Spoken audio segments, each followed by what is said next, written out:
Okay, I think we are rolling. This is another edition of my channel, Touchstones Music. I'm currently doing a series of music and albums from the 1960s. These are albums I purchased when they were first released in the 1960s, and which have been musical touchstones for me ever since. My goal has been to introduce these wonderful albums to people who haven't heard them before, and to reintroduce them to those who have, but perhaps haven't listened to them for a while. So today, we feature the self-titled debut album of one of the most influential psychedelic prog rock groups of the mid to late 60s, Vanilla Fudge. And there's the album we're going to be reviewing, Vanilla Fudge by Vanilla Fudge. The band started out as a blue-eyed soul band called the Electric Pigeons, formed in 1965 in Long Island, New York. They were inspired by another white soul group, the Rascals, originally the Young Rascals. The Rascals had a string of hit singles between 1966 and 1968, and if you've never heard of the Rascals or perhaps haven't heard their songs, I urge you to look them up. They are wonderful musicians, and they had a wonderful a series of songs on the radio, AM radio. By 1967, the Pigeons' manager had convinced producer George Shadow Morton to catch their live act. Morton was impressed, which resulted in Atlantic Records subsidiary Atco offering them a recording contract. Atco had one request, however, that they change their name. I guess they didn't like the Electric Pigeons. And so after some thought, they chose Vanilla Fudge, which was a nod to their white soul roots, and also, I believe, was a popular flavor of ice cream in their area at that time. And there's a picture of what we now call the classic lineup. By this time, the band consisted of original members, organist Mark Stein, bassist Tim Bogert, and they had added guitarist Vince Martell and drummer Carmen Apaizzi. I hope I'm pronouncing that correctly, Carmen. If not, my apologies to you and your family. The band toured heavily, supporting their first self-titled album and its hit single, which was a heavy, slowed-down version of the Supremes hit, You Keep Me Hanging On. Vanilla Fudge were a band that really became famous and became successful doing covers of other people's hits. They would take them, redo them their own way, and record them and make them hits again, or at least on the albums. So here's just a warning. You might want to turn the sound down just a little. We are having some volume issues between my voice and these short clips that you'll hear.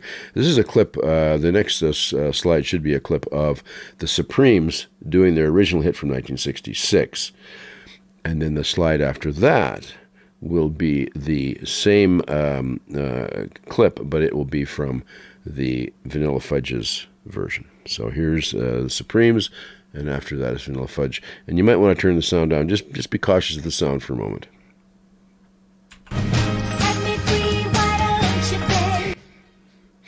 So there's Diana Ross and Supremes doing the original song, typical up-tempo Motown song, and now here's Vanilla Fudge's version.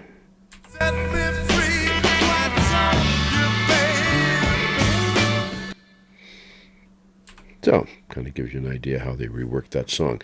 Now, one thing the Fudge were famous for also was their intros, which could last anywhere from 45 seconds plus. The Fudge's organ-heavy Baroque cover band sound was very influential in those days. I'll give you one example. You may have heard of the English hard rock group from the 70s, Deep Purple. They were huge.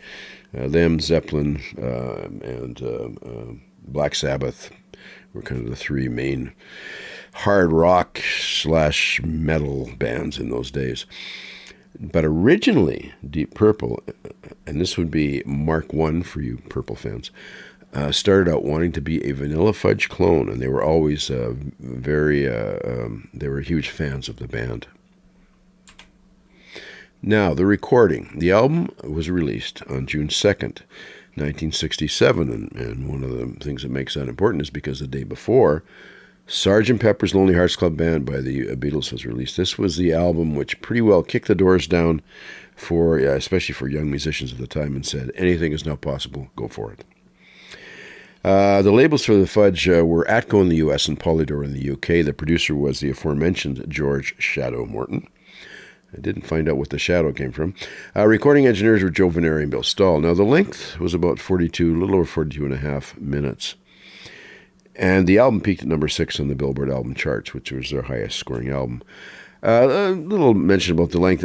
Albums in those days averaged around 40 minutes. Sgt. Pepper's, for example, was just over 39 and a half minutes. So that was typical of the times.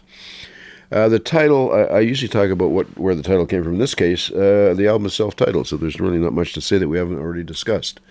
The album cover was designed by Haig Adishian. And what was interesting about it was it features an early use of West bubblegum font lettering, which is now quite common. We're all used to it. But in those days, it was something new and hip, if you will. My impressions at the time, Vanilla Fudge was one of the first psychedelic prog rock albums I ever purchased. Probably sometime in early 1968. I had been listening to it for quite a while, though, at a friend's house. When I got the album, I pretty well wore the grooves out on the vinyl with repeated listings. Loved that album, loved the group. I had the pleasure of seeing Vanilla Fudge live in the spring of '69 with Deep Purple, Mark I, as their opening act. It was a great concert. Both those bands by then had tailored their live presentations. So it was a little more showy, flamboyant, than interesting for some people, than if the musicians just stood there, as in those days many musicians still did. By that time, they had cut several albums since their debut, but they still featured songs in that first album in their live set, and I will tell you, that was a wonderful concert.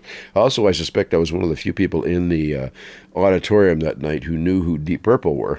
I'd been following them since their second album came out, Book of Taliesin, and I was a big fan of them as well. I did not know that they were, in fact, such fans of Vanilla Fudge, so that must have been quite a pairing up for them, working with their idols, so to speak. Now let's talk about the vinyl recording. As I say, these are all covers of hit singles from other bands. The first cut on side one is "Ticket to Ride." The Beatles had a worldwide number 1 hit in April of '65 with that song.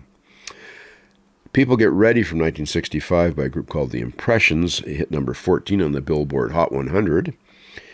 "She's Not There" from September '64 by a group called The Zombies, hit number 2 on the Billboard Hot 100. And last but not least on side one, "Bang Bang" from 1966, number 2 Billboard Hot 100 by, yes, the famous Sonny and Cher. Now, just to prove this was a psychedelic album, at the end of the album ends with someone saying, "The following is a series of high-frequency tones," and yes, you got a series of high-frequency tones. So, for those of you who perhaps don't know or remember, here's some of the bands we just talked about. The Impressions top left, followed by the Zombies, and finally, at the bottom, Sonny and Cher.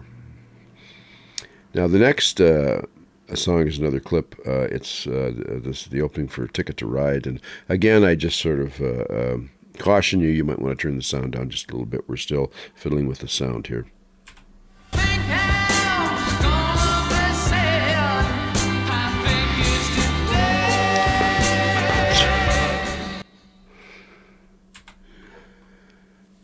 Going on to side two, there were 3 more covers, and interspersed were 3 instrumentals by the band, which they titled "Illusions of My Childhood, Part 1, Part 2, and Part 3.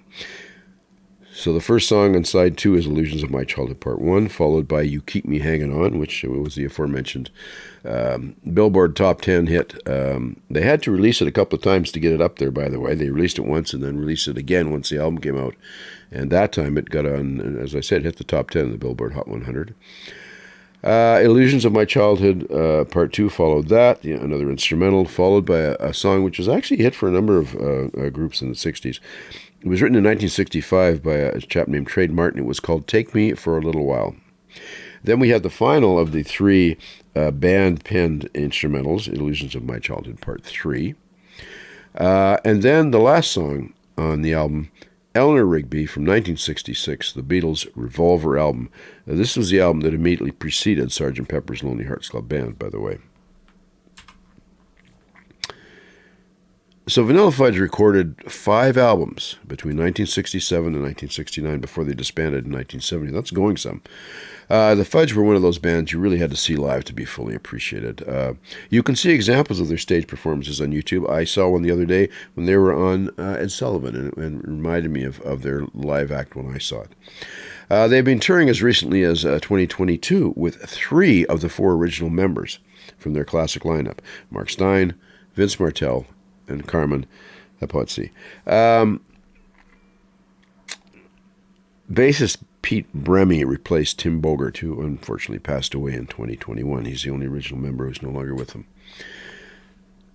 Vanilla Fudge is considered to be one of the links between psychedelia and heavy metal in retrospect. This album has been one of my touchstones since I purchased it in the 1960s, and I hope it will be for other people as well. Well, that's all for this edition and this kind of new look. Let me know in the comments what you think of it. As always, until next time, be well, and thanks for joining me.